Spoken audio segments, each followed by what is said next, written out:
খারেজিদের কাজে ছিল বিচ্ছিন্ন মত এবং পথকে অনুমোদন করা। তারা বিচ্ছিন্ন পথ হতে পছন্দ করত। তাদের সুন্দর সুন্দর স্লোগান ছিল।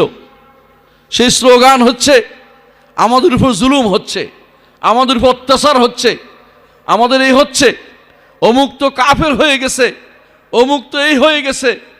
এইভাবে প্রথম বা তাদের মধ্যে আকীদাগত বিরোধ দেখা দেয়নি, কিন্তু ধীরে ধীরে তারা আকীদা কঠিনভাবে তাদের অন্তরে বসে যায়।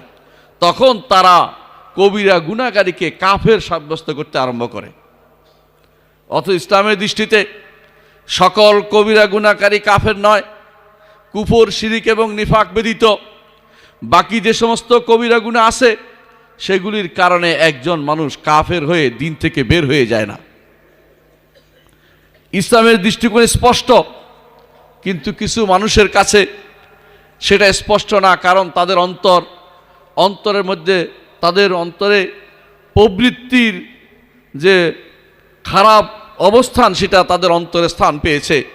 এই জন্য প্রবৃত্তির অনুসারী হয়ে গেছে তারা। একটা প্রবৃত্তির অনুসারী কখনো আর ফিরে আসতে পারে না, যদি না আল্লাহ তার উপর রহমত করেন।